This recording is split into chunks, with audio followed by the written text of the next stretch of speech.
Okay, so Kirk, welcome to the Disenfranchised. How are you doing today? Thanks, Ed. Thanks for inviting me on. I'm really excited to speak. I've seen some of the podcasts, listened to some of the podcasts before this. So I hope I maintain your reputation. Well, it was very kind of you to say so, and it's always nice to hear that somebody is out there listening. When I first started creating these, it was, am I just talking to myself a lot here, or is anyone actually going to listen? So it's always nice to hear some good feedback, and heard some recently from one of the guests from about 10, 15 episodes ago that people were finding her business through the podcast as well. So yeah, I'm sure this conversation is going to do the same. Yeah, really happy to have you here as well, and look through your background and your profile, and quite interested to find out a bit more about how you got to where you are today, and what you're doing. So let's get things kicked off with the same place I always do, which is your first job. So what was your first job after education? Oh wow, that is a great question. I okay, yeah, I do have it actually. I my first job was working in a meat factory in my year out.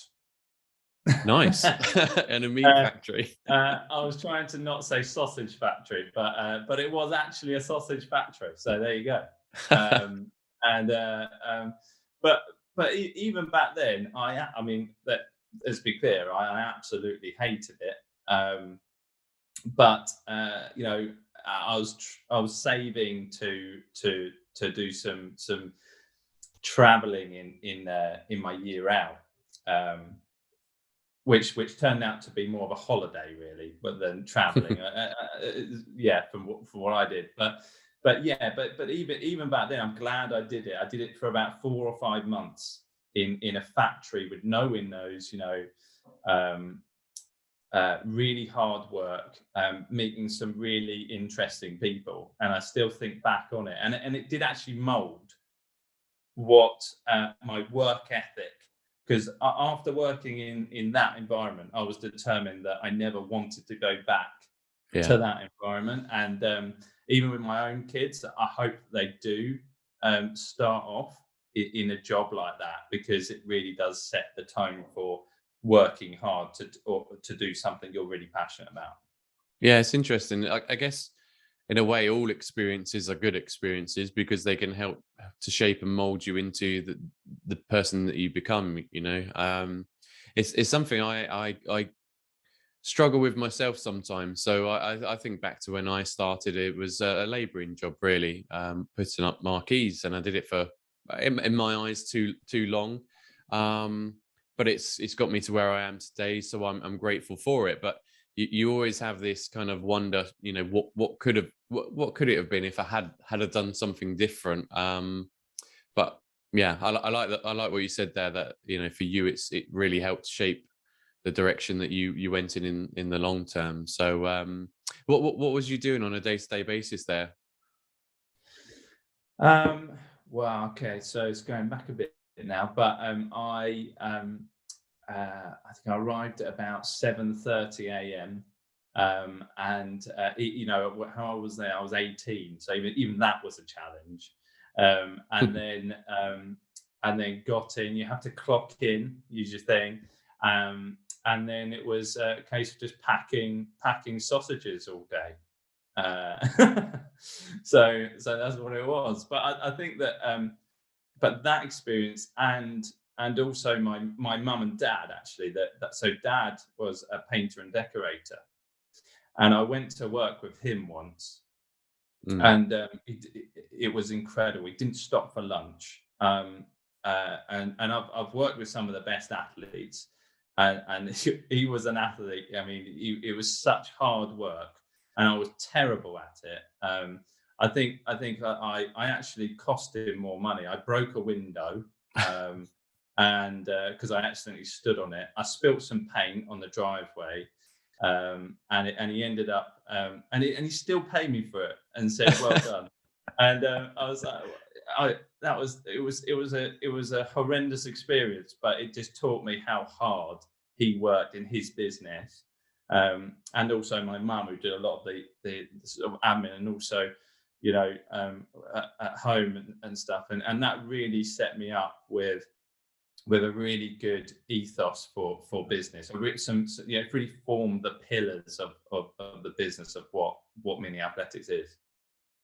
Yeah, just sort of bringing it back to that example I gave. I learned hard work and long hours. Definitely. I mean, I was doing not well. Some days were kind of 18-hour days.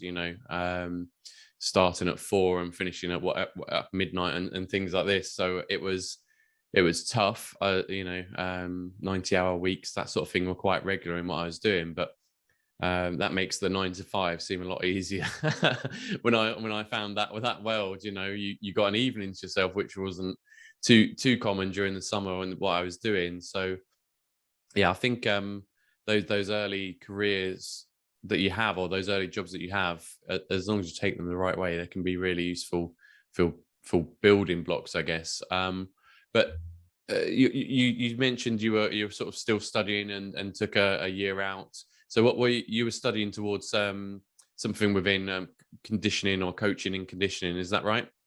Yeah. So going back to my parents, is that they always said that you should do something that you're really passionate about. Don't necessarily look at what jobs earn you the most money or anything like that, because if you do something you're passionate about, then the money will probably follow anyway. And even if it doesn't really matter, because you're passionate about it, and you're doing it. And so I was really passionate, and still am, about sport. And that came from sort of early memories of just being inspired by different sporting memories that I had when I was young. I really loved playing sport.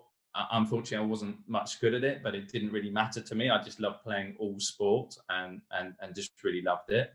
And so I knew that was what I wanted to do in my life. So I went to do a degree in sports rehabilitation at St Mary's in London. I thought that was brilliant. And then I got more into the sort of performance side of sports, so more into physical training, or sports science, if you like, and strength and conditioning of athletes, to make them better at their sport, so they get better results. They can avoid injury, and that was what I did for well, I don't know, maybe 12, 13 years, Yeah, up wow. to athletics. Yeah. Yeah, it's good. It's something in some of my previous conversations. I realized that, I guess I kind of, when I was younger, wanted to be a Premier League footballer, right? And the Yeah. chances of that happening with my skill level was 0 to none, basically. But um, I guess if I'd have realized it, there's other ways into that industry. There's other ways into that sport. You don't have to be a footballer to be involved in football. And I guess that's the same sort of path that you've taken. You found a way into sports that fit with some education that you could take and create a good career for yourself. So I, I think that's really great, and I'm wondering where it took you. So you mentioned athletes, so what, you don't have to mention names, but what Yeah. sports, what kind of teams maybe were you involved with? Yeah, so I started off in I started my initial job after I got out of university was in football, in non-league football, where I really just wasn't particularly being paid anything, but wanted to make a name for myself, and networked my way through. And then somebody in tennis contacted me, and I ended up with working at Wimbledon Experience Tennis Academy. And then from that, that was with some really high profile and talented juniors. And then I started working with a senior player called Yelena Baltacha, Okay. And she had some really tremendous success. She went to British number one, and it was just fantastic. And then I actually went back to football and worked at Leyton Orient as their head of performance, which was fun. And then I got a job in motorsport, and did some strength and conditioning and sports science with them as well. Yeah, so that was my strength and conditioning career in a nutshell. Wow. So I've got a few questions off the back of that, but what was it like working with athletes? Um, it's wow, that's a good question. It it's it's very different. It's a completely different life. There's a lot of sacrifices. Um, there's a lot of hard work, and um, you know, it's really interesting because I worked with some very very good juniors. Um, and I saw what that kind of looked like and what their life looked like and the sacrifices that they had to make. Um, and then I worked with senior athletes as well, and saw actually what they need to do to get to elite levels too. So it is really enjoyable, but um, towards the end of my career, it was a case of um, I don't know whether it was a midlife crisis. I don't think it was, but it was more of a case of okay, I'm helping a few people here, but I know that there's a huge amount going on in terms of inactivity in kids, and I wanted to sort of get into making a change on more en masse than I was doing with the very very elite, and that was where my sort of attitudes changed. And I think actually it changed as I had kids myself, and what I kind of wanted for them and what I wanted their Yeah. opportunities to be. Okay. Well, I want to come back to that in a moment because I know that then we can start talking about mini athletics in a bit more detail and how you built that. But I wanted to kind of just dig in a little bit more to what you were doing and try and understand what challenges you were helping the athletes to overcome. And that's going to tie into a question I asked a little bit later on. But yeah, what kind of challenges were you helping them to overcome?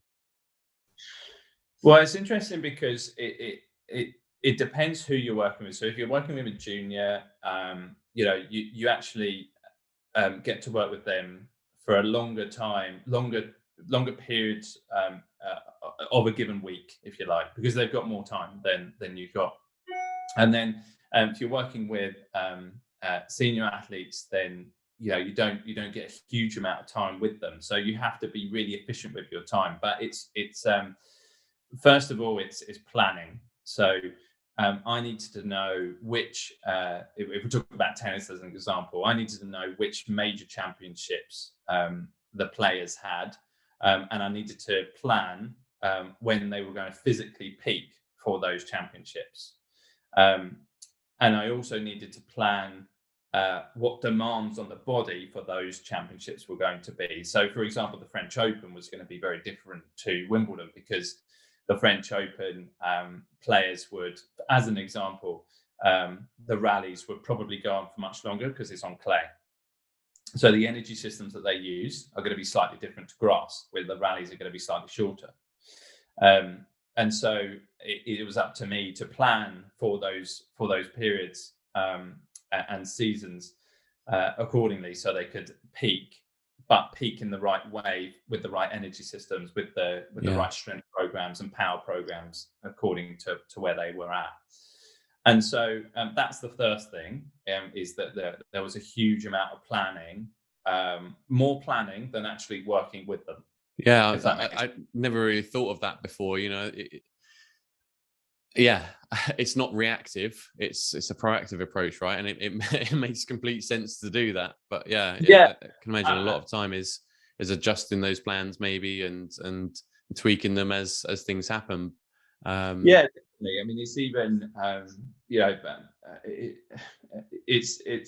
but that's helped me, with business as well. Is that the Yeah, planning aspect of sports science is so relevant in business. So I think that even when I was working in football, just little things of what we were planning, such as if we had a game on a Saturday and a Tuesday, then the players would have ice baths on the Saturday, right?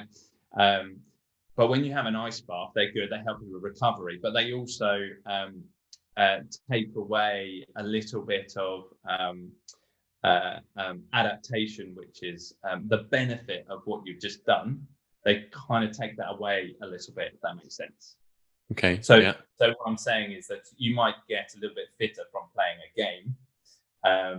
As a quite simplistic example, you have an ice bath, then you might not get as fitter, if you like. I mean, yeah, it's yeah. not that, but if you had a game if you didn't have a game on a Tuesday, then we probably wouldn't give them ice baths on the Saturday. Does that make sense? Yeah, I'm guessing it's more time for the body to recover, and that in itself allows them to improve their fitness, I'm guessing. Whereas the ice bath kind of brings them to that bottom level, or down a lot quicker, and therefore doesn't have the same benefits because it's over a shorter Yeah, period of time. yeah. So an ice bath will make you recover quicker. But then, if you're looking at your gains of what you've just done, then the chart might be here. If you've had a nice bath, you've had it over here, but that might be outdated now because I'm in no way in touch with sports physiology anymore. So that might be completely outdated because I haven't been in that field for a number of years. But yeah, that was kind of what I did, rightly or wrongly. Yeah, cool. So what was your kind of working routine? You mentioned, in the early days you was up for 7 o'clock, and that was difficult for an 18-year-old. But in this role, what was your routine like? You obviously had to plan out the athletes, but how about yours? Um, oh, it's a good question. I think that in terms of, I've always had quite a routine to my life. I find that that's really helpful. And when traveling, I find that more difficult, and that is that's something I didn't really like. But yeah, my routine back when I was a strength and conditioning coach, depending on what day it was, really, as to whether I was working in the gym with them, working on court on the pitch. It really depends what I was doing on that given day. So, and that was what I liked, really, was although there was routine in terms of, okay, this is what we're doing on this day, is what we're doing on that day. There was still a lot of variety within the role. Yeah, okay. And I guess you were traveling around quite a bit to the events when they were taking place as well. So I'm just trying to sort of build a picture as to, how time consuming this role was, I guess. Is this something that's part time? You turn up for training for 2 hours on that day, and then nothing else, or is this something that's quite time intensive role that you Yeah, it had? really was. The work life balance was not good at all. And as I'll sort of go on to um, talking about later, when I had a family, that all changed. My priorities really changed from that perspective, and my outlook on what was important. So um, yeah, I mean, the team or the athlete always comes first, even if that's a Sunday and the manager brings them in because they had a bad game on a Saturday. You're there. You've got to be there, and that was quite difficult at I guess times there's as well. probably a lot of pressure as well from the manager on you to get that player up to scratch, up to the levels that they want them to be, and it Yeah, must be quite a high pressurized environment, I guess. it is, yeah. So you can present all the sports science data in the world to a manager, and when we're winning, that's really important. But when we're losing, somehow that doesn't become important. So yeah, I think that it's it is quite stressful, as with any job. If it's there are stresses and strains. I mean, my wife was a teacher.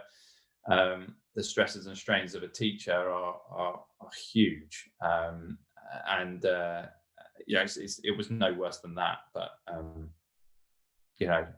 I'll go on to say how we changed our lives Yeah, after that. I was going to say let's go into that now. So obviously you got to that point where you had a child and both in kind of high pressure environments or high pressure roles. And I know for teachers it's not like some people imagine 9 till 3:15. It's a lot more than that, and actually quite a lot of planning involved in that role as well, isn't there? Yeah. So how did you two then set about changing your life, and what was the sparking moment? That'd be interesting to find out, actually. Yeah, so well, we had Kaylin. So our Kaylin was our first. So we've got two boys, and Kaylin is 8. Well, coming up for 8 now. And back when he was 1, I actually was looking for something.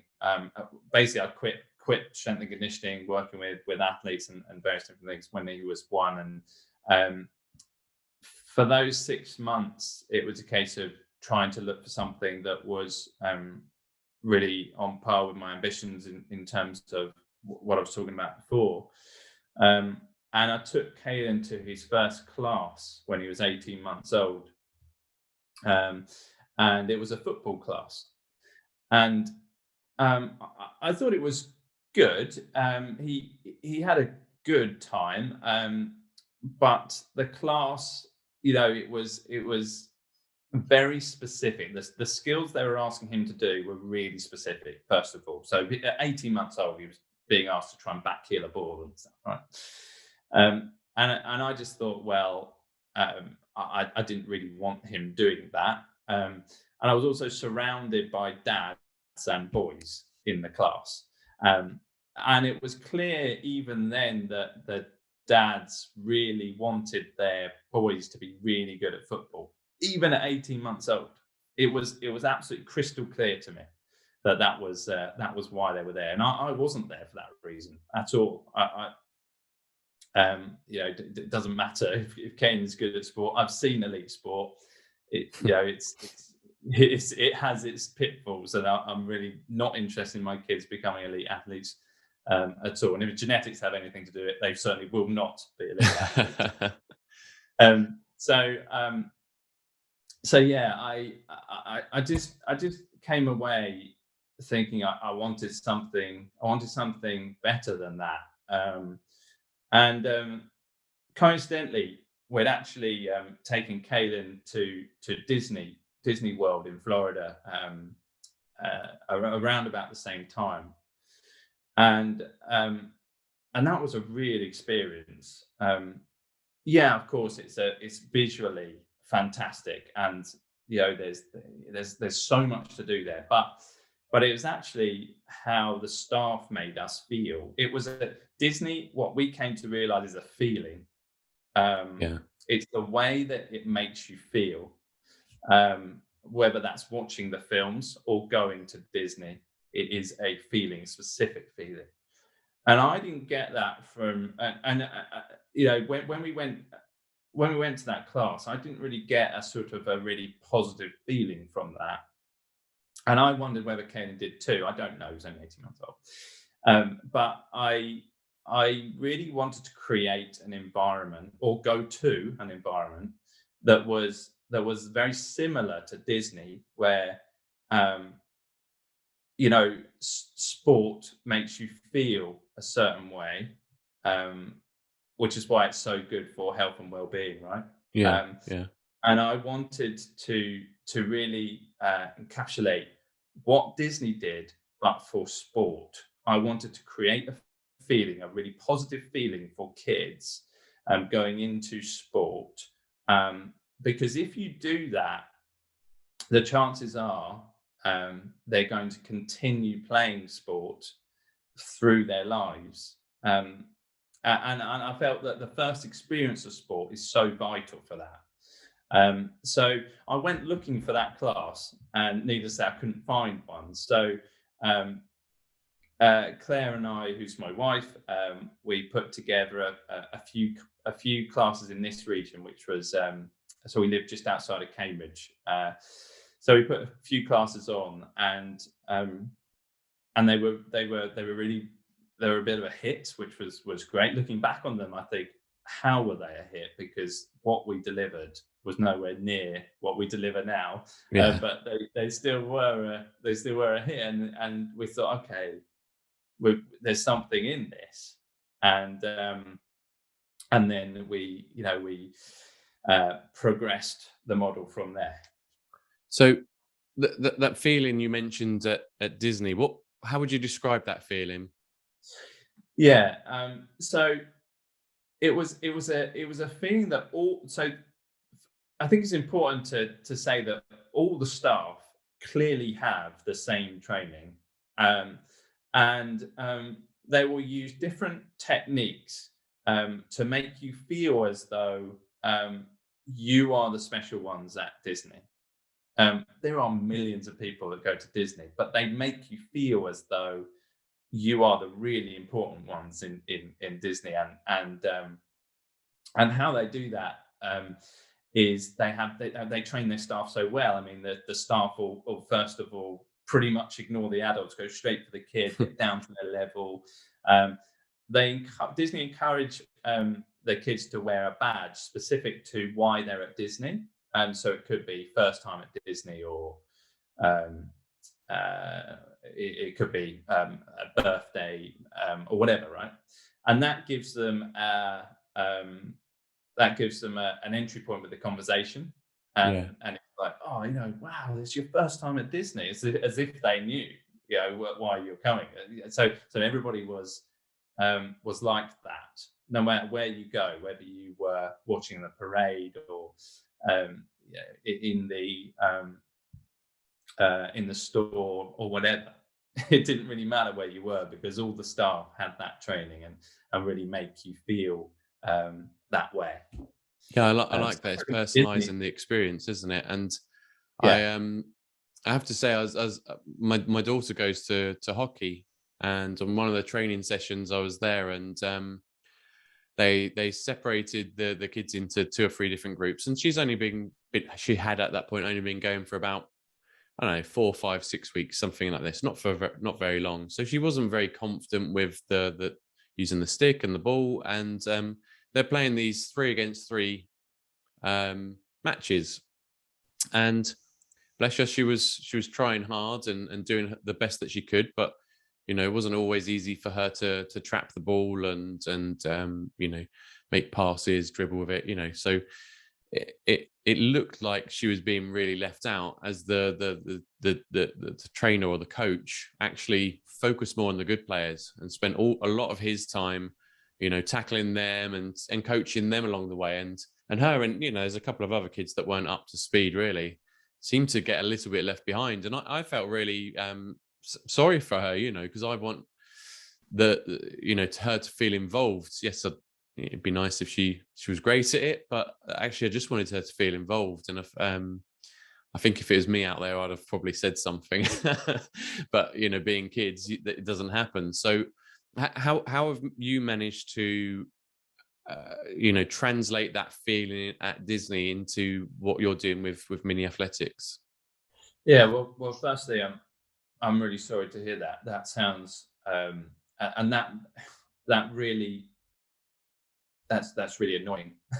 It's really annoys one me. coach out of a group of some great coaches, to be honest with you. So it was just that day it really got to me. But yeah, but I think that sure there are so many examples of that. I mean, I had a friend the other day that was talking to me about his 7 or 8-year-old, and he was saying that he plays football for a team, and the games are 40 minutes long, and his son only got 8 minutes of game time within a specific match. It's like, what? Why is he only got 8 minutes? He said, well, he's not quite as good as the other kids. I said, is 7.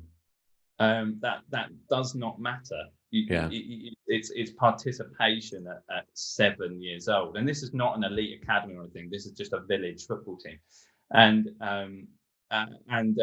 you know, and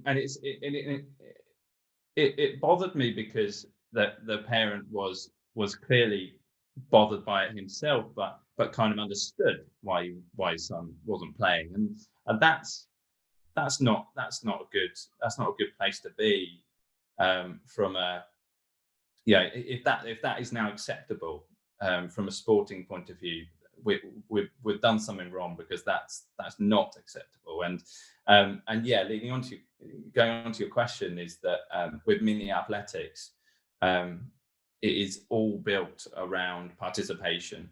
Now, yes, there might be winners and losers of specific games. I'm not against winners or losers, Yep. but not at the expense of participation. And that is what mini athletics is all about. But there are elements of mini athletics. Of course, mini athletics will develop your physical, social, cognitive skills and all that stuff. But that's really not the important part. Developing skills is not the important part. What is important is inspiring kids of this age, because if you do that, they are going to end up playing sport, and they're going to be more active through their lives and through their adult lives. It is absolutely not important to me to make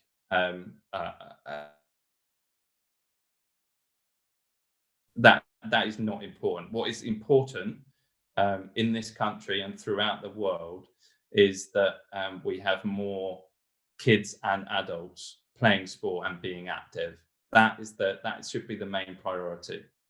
Yeah, you touched on that earlier, really, didn't you? That you didn't just want to support the elite; you actually want to support everybody. I think that sounds like that's what you're doing now with mini athletics, which is really great. So, in terms of these classes, then what age groups are you working with, and how often do you run them?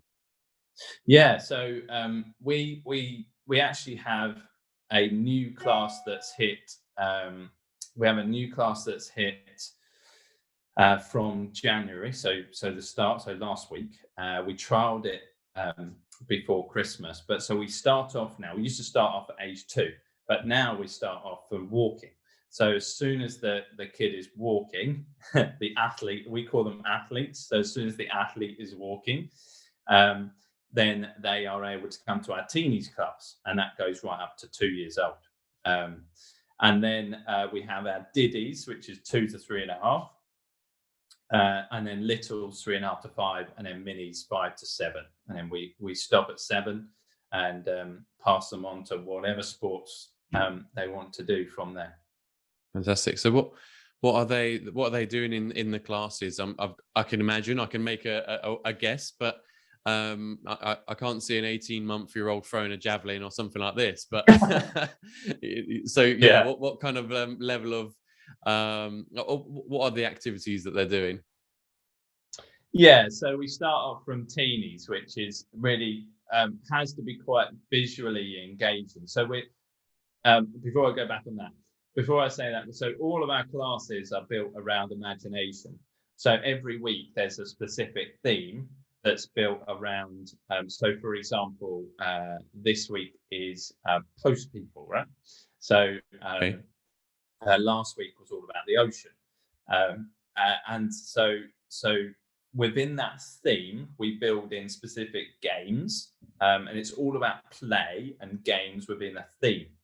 So this week with our teenies, they'll come into class. There'll be music. We've got our own music that we have produced from a brilliant producer called Matt Taylor, and his brother did it. It was fantastic. And so they have music playing. And then the coach again gets down to their level, makes them feel really really welcome. I'll go back to another point, is that I don't know whether you've ever been into a local pub and you wasn't a local. Does that make Yes. sense? Yeah, Yeah. So I've done that in Leeds. I walked in and yeah, you get looked at really quickly. yeah, as if what are you doing here? All the locals will look at you coming through the door, and Yeah, I think I was an 18-year-old lad in probably an Arsenal top or something like this, going into an old man's pub. Yeah, I certainly wasn't welcomed. yeah. I mean, you've made it worse for yourself there by walking in an Arsenal top. Yeah, exactly. Yeah. So yeah, to get, I've gone from teenies to walking into a pub. Sorry, I wasn't meant to do that. But so one of the things we want to do is, even if the kid was new, we want to make them feel as though, well, they're not new. And that is really important. So when they come in, it's important that they don't feel as if they're going into a local pub.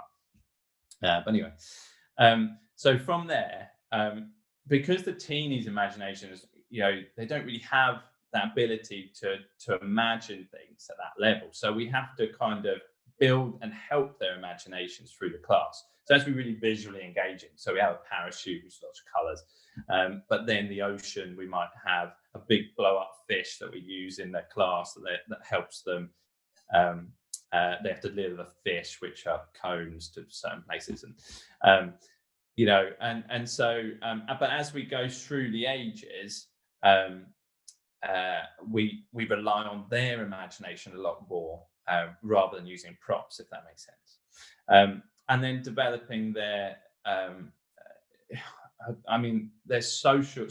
We're really big on the social element of the class, especially now. So my youngest son was, I can't remember what he was when the pandemic happened. Now, what was he doing? He was about 2. So he was meant to go to play school, but he had a lot of he hadn't really been anywhere after the pandemic. Yeah. So, and I guess there's a lot of people with kids like that, where they hadn't. He was just about to go to nursery before the pandemic, but then that got shut down. So he spent quite a while at home in the comfort and the comfortable surroundings of us, and then was meant to go to nursery, and found it really difficult to go inside places that were not his home. And so with our normal customers and the parents that I spoke to, just sort of anecdotal evidence of that is that was happening quite a lot. So after the pandemic, we had to place a lot of emphasis on building those social skills, those social ways of communicating with others, and getting used to new people, and lots of adults surrounding. So we had to really think about how we were going to do that in the class. And so, yeah, that is a really big part of it as well. And we have all the physical games that are fantastic and engaging and imaginative, but there's also that really important social element to it. Sure. So, what would you say are some of the main developments you see in the kids that go through the various age brackets that you kind of teach? Yeah. Well, I'm going to say one thing, and that's confidence. Yeah. And a kid will come in, and then just in the space of a few weeks, has gained massively in confidence. Now, yes, some will gain in physical skills and stuff, and they learn that from us, and that's important, right? But that's nowhere near as important as developing traits like confidence. I think that it goes hand in hand. I mean, if you become more of a competent mover in physical activity, then you're going to become more confident in what you're doing anyway. And that's the key, really, to solving this massive epidemic of inactivity, is to ensure kids are really really confident and competent in moving. And so those are the main things: is confidence and movement competence within the class, definitely. Excellent. Do you think you could spot an athlete from them at that age? Well, I wouldn't really want to. No, I understand, but I I just think wonder if yeah, there's kind of you can see that you work with younger people in your previous career, and I wondered if there's kind of common traits that are identifiable at a younger age, because I expect a lot of parents are looking for that in their in their children. Not that we're promoting to push on that, of yeah. course. Yeah, I understand your question, and I think there are, as they get to sort of 6 and 7, you can really tell. I guess, from my point of view, you can look at the way they move and so on, as to thinking, okay, they can pretty much pick whichever sport they're going to play after this and be very good at it. But I think that that's one of the things that is very important in mini athletics, is that if you look at the top athletes in the world, Andy Murray, for example, could have was also an excellent footballer as well as a good tennis player. Yeah. Bale, I think, Gareth Bale's Bale. Yeah. Gareth Bale, thank you. Gareth Bale, you look at him, he's an awesome athlete. He moves so well, and I think he could have done various different sports. And so, going back to my experience in football, in taking my child to a very specific sport from a very early age, well, that's not a great thing to do, because if you specify in one sport, your skills will become quite pigeonholed. So our aim with mini athletics was to give kids a real range of skills and movement competencies, so they can then use that for whatever sport they actually would like to use it in. Great. That makes sense. Yeah, great stuff. So the mini athletics then now is franchised. That you're in 30 countries. Sorry, you have 30 franchisees in. I think you're in 3 countries. Is that right at the moment? Yeah. So how did you get to that point in franchising the business, and why? Yeah, I think this goes back to why we decided to franchise the business. So we had two routes to during our pilot year. We knew we had something, right, and we wanted to expand. And we had 2 routes to market, really. There was one where we could employ regional managers around the country, and they could roll out classes, and we employ them to do so. Or there was this franchising route. So the more and more we found out about franchising, the more and more we liked it, because first and foremost, when Claire and I started the business, we wanted to create a business that worked around our family. We wanted to create that real work-life balance, as well as delivering a fantastic product. Needless to say, we wanted a business that worked for us. And when we looked at franchising, we thought, okay, well, we've created that, so it would make sense for us to just to sort of package that up and go, well, you can have this too. This is what we did. Here it is. This is the business, and this is everything you need. This is so you can have that. So I think that's one of the first things. The second thing is that we wanted to work with people that were really passionate about what we did.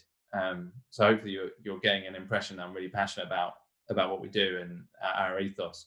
And I think that was only really going to come when you give ownership of something away, is that you then that passion for what we did is going to be, they're going to own that too, and so equally care about it, because that was really important. We wanted the product, we wanted the mini athletics classes and what we delivered to be as good in Southampton as it is in Aberdeen, right? Yeah. And so those were the reasons we decided to franchise. And then pretty much dead on a year of our pilot franchise, a parent came up to us at the end of a class and said, I'm a teacher going back to maternity leave, but I don't want to go back to teaching. Have you got any opportunities? And that was Hayley, and she bought that franchise, still runs it today brilliantly, and then we really expanded very quickly to what is now 30 franchises. And then we've also got a master franchise in the UAE as well.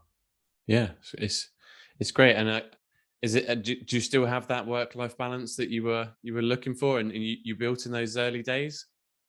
Yeah, definitely. It's it's just so good being able to go to my children's nativity and choose when, for example, this afternoon I might have an hour where I pick them up, but then I'll work at another time instead. Is that flexibility Yeah. around what they need, and then without taking time away from the business, but also just putting that time another time when your family kind of comes first. And so yeah, absolutely, we do have that, and yeah, we've never been happier, really. Yeah, great. And it must be a nice feeling to be able to allow other people to create that for themselves as well, like Hayley you mentioned there. So yeah, that's pretty cool. Um, okay, well look, I know we're coming up to the end of our time, so I've got a few questions that I want to jump into, if that's all right. And the first one is around any funny, strange, or weird stories that you might have had in your career. I'd love to find out if you've got any funny, strange, or weird stories. There's probably a lot of them.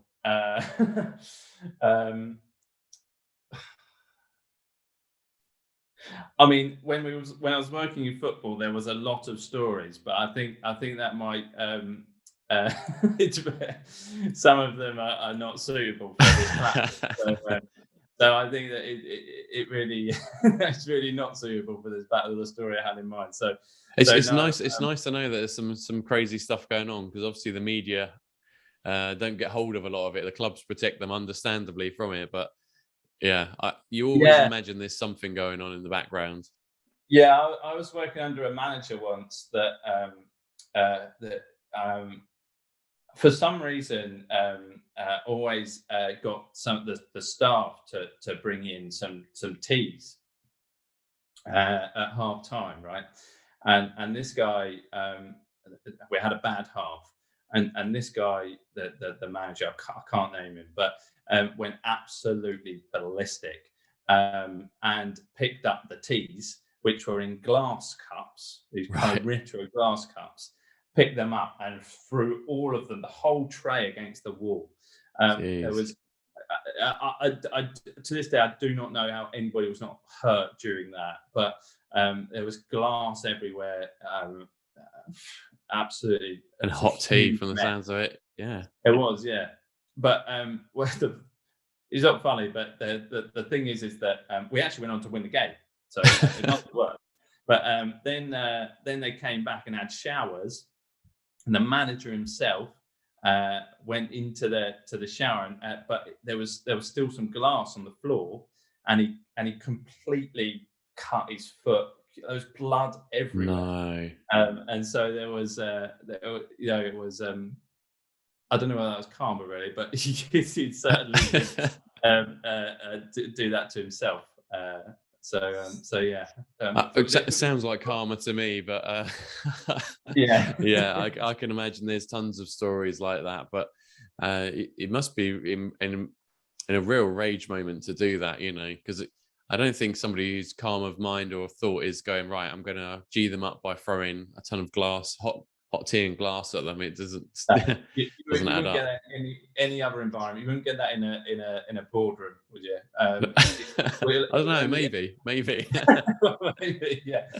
But It would only ever happen in football, I think. And yeah, there's a lot of stories that I can't really talk about, but of yeah, course. that one was quite funny. That's fine. So what's been your proudest moment or most inspiring moment in your career?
It's a good question. I think that uh, it, uh, this is how much I've sort of changed. Is that I've sat on a show court in Wimbledon as a coach, but it is not that. Um, and it used to be that, but it's not that anymore.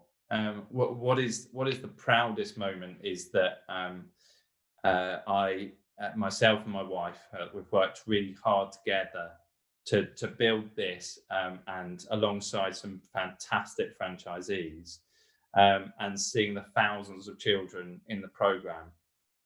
And that I think is the proudest moment. And each time I go to class and seeing the franchisees work with their coaches, those are the real proudest moments that we've got for sure. Yeah. Yeah, it's really nice, really good. I like that. And I know my final question is, you mentioned the franchisees there, but I want you to think about people in general who are maybe looking to make a change in their life and are looking at franchising as a potential to solve that challenge, whatever it is that they're overcoming, whether it's work-life balance or they're fed up with the corporate world, whatever it is. What one piece of advice would you give to them about looking at the franchising in world as somebody who's potentially going to buy a franchise? Yeah, I think that the first one is to there's two actually. The first one is to really do something that you're passionate about, and use franchising to do that for sure, because it's a proven business model. It's as long as you follow all of the